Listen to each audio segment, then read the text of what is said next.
Se a gente for voltar lá na Grécia Antiga, a gente tem dois filósofos que são muito importantes, que foram o Heráclito e o Parmênides, né? O Heráclito era um filósofo lá do século VI, mais ou menos antes de Cristo, que ele dizia assim, que o ser não é.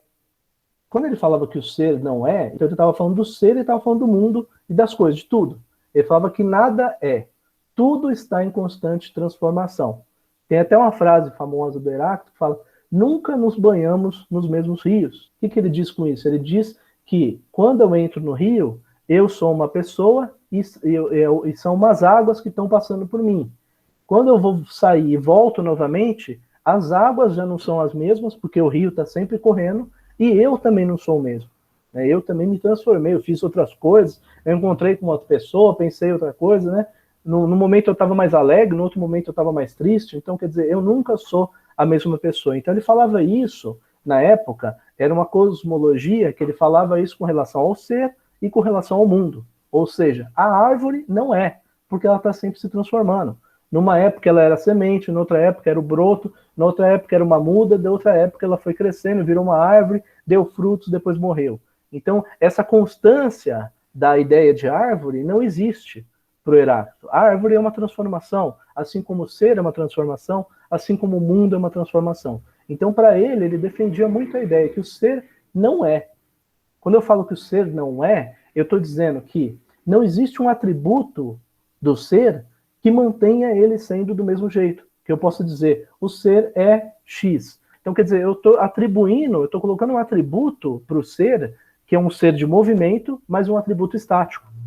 Né? Quer dizer, estabelecer atributos dados não era a cara do Heráclito. O Heráclito fala, não, o ser não é. Quando eu falo que o ser não é que ele não tem atributos que se repetem. O ser é transformação, ele é mudança, ele é movimento, ele é fluido, né? E essa visão do Heráclito, ela não foi a visão que perdurou na história da filosofia.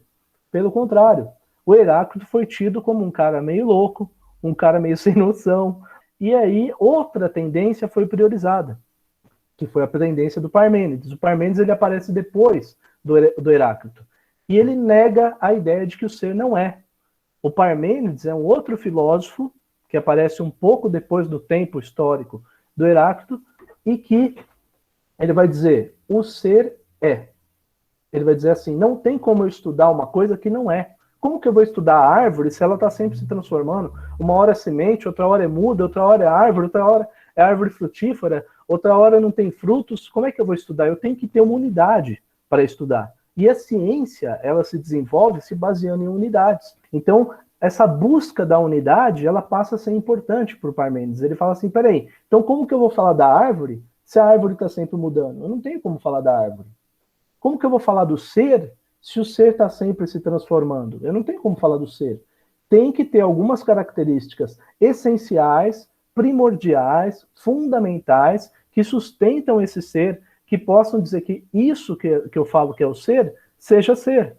Ou que isso que eu falo que é árvore, seja árvore. Né? O formato, as características, não sei, tem que ter algumas características. Ele precisava disso. Isso foi uma necessidade do Parmênides.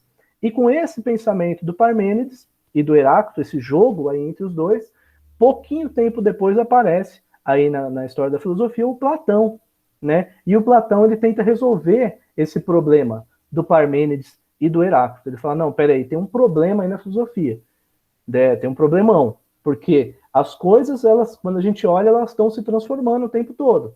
Mas quando eu vou fazer uma teoria sobre elas, eu não posso partir essa teoria da mudança, da transformação, porque ela não vai ter unidade. A teoria precisa de uma unidade. Então ele vai estabelecer que esse mundo das mudanças, que o Heráclito fala, que é o mundo que a gente percebe, que a gente sente, que a gente vive, que a gente está o tempo todo vivendo, né? A gente está sempre se transformando, é um mundo falso.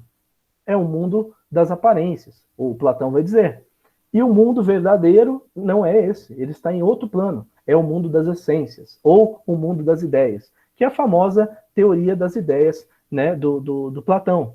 Então ele vai falar que para a gente estudar as coisas do mundo, a gente precisa dessas essências, a gente precisa dessas ideias.